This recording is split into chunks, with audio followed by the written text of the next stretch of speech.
Hola amigas y amigos, mi nombre es Jorge de la Revolución de las Conciencias 4T. En este video vamos a ver cómo la Suprema Corte de Justicia de la Nación declaró inconstitucional la reforma eléctrica promovida por el presidente Andrés Manuel López Obrador, que buscaba fortalecer a la Comisión Federal de Electricidad por encima de las empresas privadas. Pero veamos cómo lo dijo y reaccionemos juntos al video. No olvides suscribirte si te gusta el video, comparte, dale like y activa la campanita. Además, lo más importante de todo es el cambio de mentalidad que se ha logrado en el pueblo de México, la revolución de las conciencias. La gente ya no va a permitir el saqueo de nuestros recursos naturales. Pues son dos cosas, ¿no? Una, que con la reforma energética, como ese era el distintivo del gobierno de entonces, como de todos los gobiernos neoliberales, se modificaron las leyes, se reformó la Constitución para darle el mismo tratamiento a las empresas particulares, sobre todo extranjeras, que a la Comisión Federal de Electricidad. Incluso hasta más privilegios para empresas particulares, como Iberdrola, por ejemplo, que a la Comisión Federal de Electricidad, algo que nunca había sucedido, porque la Comisión Federal de Electricidad es una empresa pública, se nacionaliza en 1960 la industria eléctrica para garantizar a los mexicanos el derecho a la electrificación. Se avanza por eso desde el gobierno del presidente López Mateos en la electrificación de todos los pueblos de México, cosa que no iban a hacer las empresas particulares. Por eso, hasta en los pueblos más apartados hay energía eléctrica.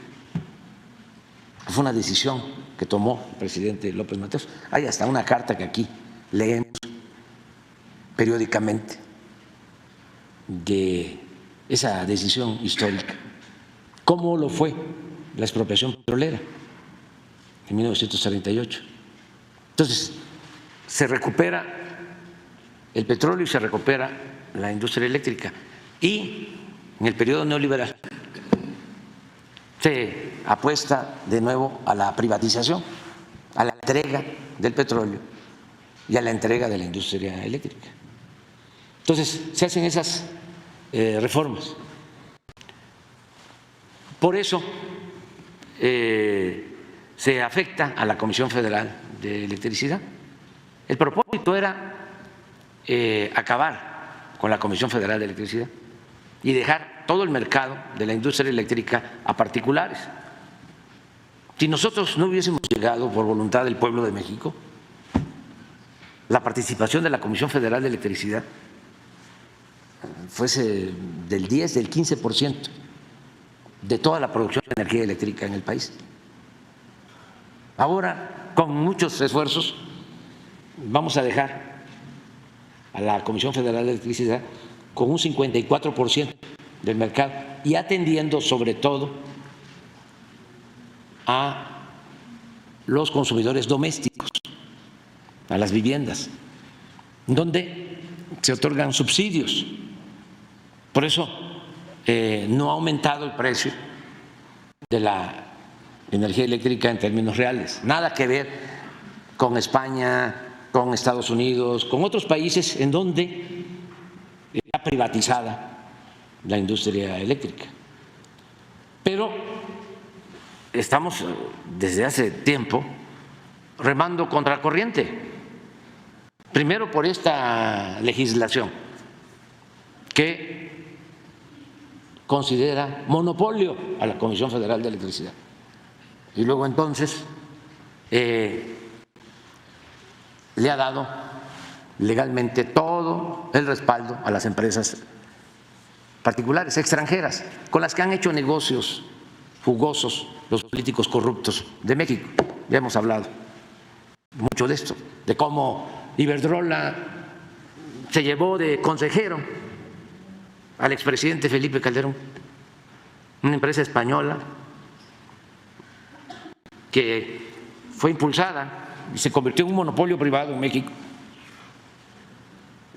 y llegó al descaro de contratar como empleado al expresidente de México, al que ostentaba la presidencia en el país. Entonces, eso por un lado. Por otro lado, el Poder Judicial entregado completamente a estos intereses particulares. Entonces, cada vez que hay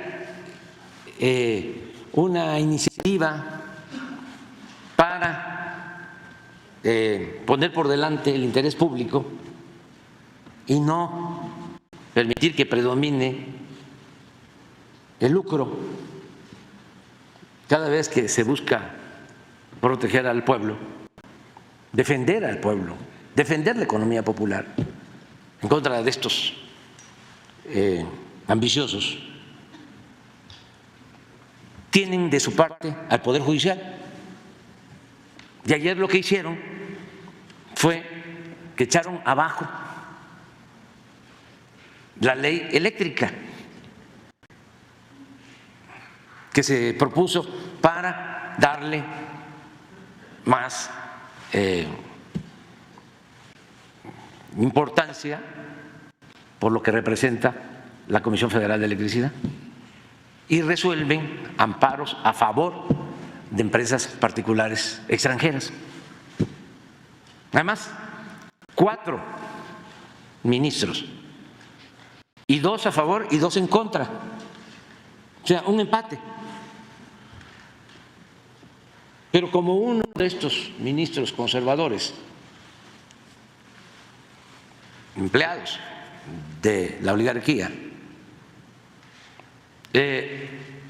argumenta, recurre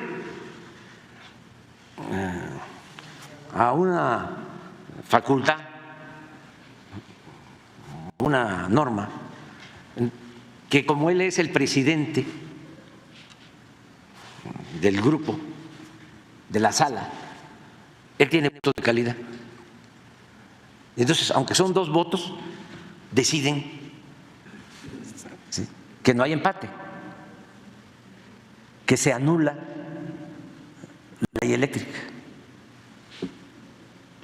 Así, de ese tipo, claro, se va a impugnar, pero esto demuestra el entreguismo que existe en el Poder Judicial, y por eso urge reformar el Poder Judicial, que sea el pueblo el que elija a los jueces, a los magistrados, a los ministros. Y se va a tener esa oportunidad porque vienen elecciones para reformar el Poder Judicial y que ese poder esté al servicio del pueblo, no al servicio de un grupo minoritario, al servicio de una oligarquía, de una minoría rapaz. Entonces, eso es lo que sucedió ayer. Nosotros también ya estamos considerando el que voy a enviar en el paquete del día 5, pues una modificación a la Constitución para dejar la Constitución como estaba antes de la llamada reforma energética, dejarla como la dejó el presidente López Mateos.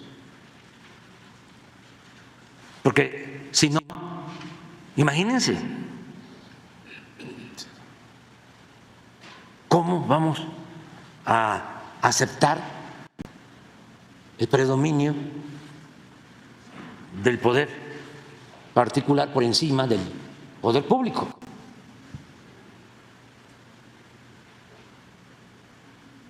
Entonces, qué bien que me preguntas sobre eso. Hubieron 2 cosas ayer. Esa fue una. Y la otra es que ya dejaron en libertad al abogado Collado, al abogado de Salinas de Gortari, los jueces también. 10 diario, es una tras otra. O sea, está podrido el Poder Judicial. O para no decirlo tan fuerte, está secuestrado por la oligarquía, está al servicio de una minoría rapaz. No ayudan en nada al pueblo, no representan al pueblo de México. Entonces necesita una reforma. Sí, la Fiscalía tiene un plazo, igual en este otro asunto, pero no hay que entusiasmarse mucho porque son los mismos. Acuérdense lo que sucedió cuando se establece que nadie puede ganar más que el presidente. Está en la Constitución, en el artículo 127, y ellos están obligados a cumplir, a respetar, a hacer valer la Constitución. Se amparan o utilizan un instrumento legaloide para violar la Constitución. Y así lo mismo cuando se decide en la Cámara de Diputados, que es el poder que aprueba el presupuesto, es su facultad exclusiva de la Cámara de Diputados, aprobar el presupuesto, y deciden que ya no iban a tener en el Poder Judicial 15,000 millones de pesos para sus privilegios de los ministros, se amparan y queda sin efecto la decisión del Poder Legislativo. Es como un supremo poder conservador. Por eso hay que buscar la reforma a la Constitución, regresar el espíritu, la letra de la Constitución que surge de la Revolución de 1910 y que se aprueba en Querétaro el 5 de febrero de 1917. ¿Qué es lo que voy a hacer? Porque durante todo el periodo neoliberal, ya lo hemos visto aquí, hasta podríamos volverlo a explicar, todas las reformas a la Constitución que hicieron fueron para beneficiar a minorías y para legitimar el saqueo, el robo de bienes del pueblo y de la nación. No hay nada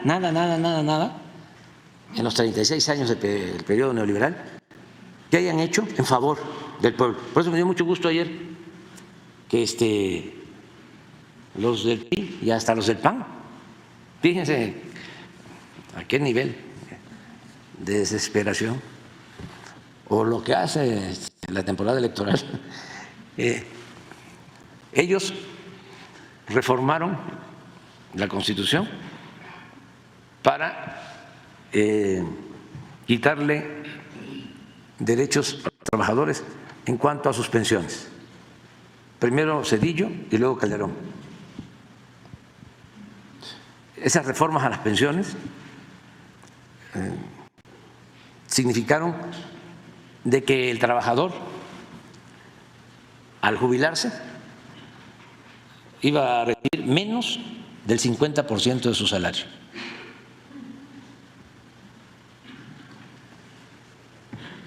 Y ahora que vamos a presentar las iniciativas, vamos a cancelar esas leyes. La ley Zedillo en pensiones y la ley Calderón en pensiones. Una para los trabajadores del Seguro Social y la otra para los trabajadores del ISSSTE. las vamos a cancelar. Entonces planteo de que viene una reforma a las pensiones y me dio mucho gusto porque ayer dice el dirigente del PRI que van a apoyar la reforma y luego me entero que también la candidata del bloque conservador dice que van a apoyar la reforma. Qué bueno, ¿no? Lo celebro. Ahora, ojalá nos apoyen también con esta nueva reforma que tiene que ver con fortalecer la industria eléctrica y las empresas públicas. Sí, presidente, fue precisamente la segunda sala de la Suprema Corte la que declaró inconstitucional esta ley de la industria eléctrica. Entonces, ¿ustedes pueden impugnar todavía? Sí, ¿Qué es lo que se puede hacer, va a seguir? Se puede hacer, se va a lograr. Hay un término ahí mismo. El problema es ese, que son juez y parte. ¿Mande? No se puede acudir. Incluso hoy en la mañana me mandó el licenciado Bartlett, ¿sí? Un planteamiento, a ver si tienes ahí el texto, acerca de eso. Él plantea de que no es posible si hay un empate. Imagínense, 2 ministros, ¿sí?, borran, desconocen, cancelan una ley. 2. ¿Es traición a la patria, presidente? No, es abyección. Es que traición a la patria es un concepto de mayor rango, para no exagerar. Estas son acciones de traidorzuelos. O sea. Sí. Esa es la opinión del director de la Comisión Federal. Informa usted que el pasado miércoles 31 de enero a las 14 horas tuvo verificativo sesión ordinaria de la Suprema Corte de Justicia de la Nación que preside el ministro Pérez Dayán. El ministro Lainez, integrante de la segunda sala, se excusó para conocer y votar en el proyecto propuesto por el ministro Pérez Dayán. ¿Por qué se excusó? Porque ya había estado él participando y se demostró que él tenía un conflicto de interés y se excusó, pero ya con esto reconoce que en los pasos previos ya había él incumplido con los procedimientos.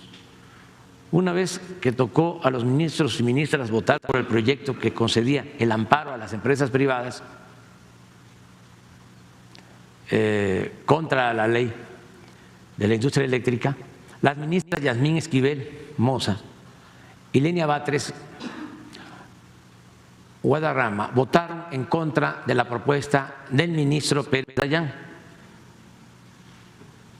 Por su parte, el ministro Luis María Aguilar y el presidente Pérez Dayán votaron en favor de la concesión del amparo a las empresas privadas.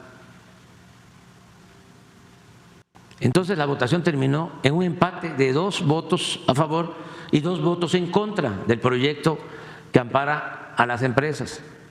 El ministro presidente Pérez Dayán, de manera indebida, según el licenciado Bartlett, y contraviniendo el artículo 17 de la Ley Orgánica del Poder Judicial Federal, manifestó que al tener voto de calidad por ser presidente de sala, votaba en favor de su propio proyecto. Lo anterior es una flagrante violación al procedimiento que debe regir en caso de empate en una votación de sala, en atención a que debió turnar el asunto a otro ministro o ministra para que resolviera lo conducente, por lo que esta determinación se da atacada mediante el recurso correspondiente, por lo que me preguntabas, si se va. Para su conocimiento transcribo el artículo 17 de la Ley Orgánica del Poder Judicial Federal. El artículo 17, las resoluciones en la sala se tomarán por unanimidad o mayoría de votos de las y los ministros presentes, quienes solo se abstendrán de votar cuando tengan impedimento legal. Si al llevarse a cabo la votación de un asunto no se obtuviere mayoría, él o la presidenta de la sala lo turnará a un nuevo ministro o ministra para que formule un proyecto de resolución que tome en cuenta las exposiciones hechas durante las discusiones. Eso es lo que dice la propia Ley Orgánica del Poder Judicial.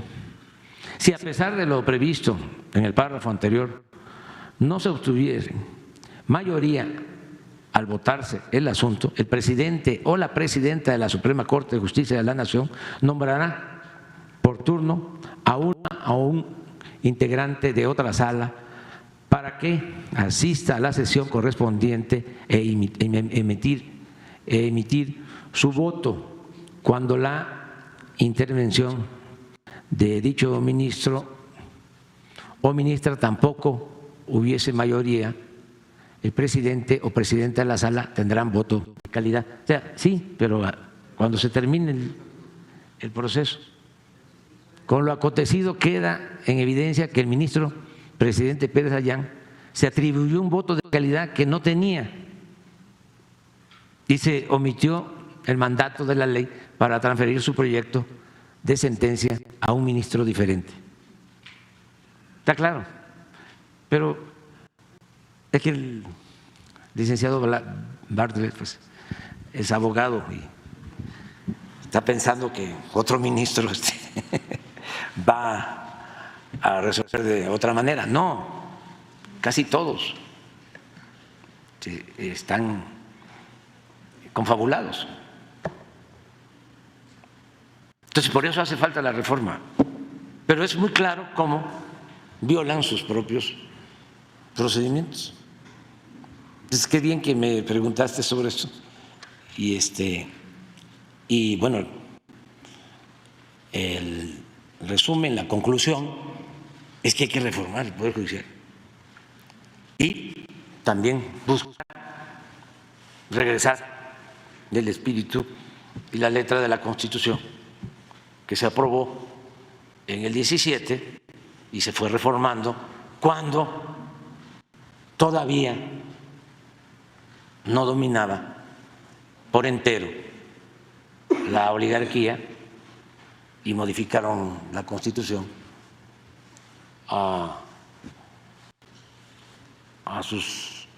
de acuerdo a sus necesidades. Entonces eso es lo que pienso que se debe hacer. Presidente, y finalmente…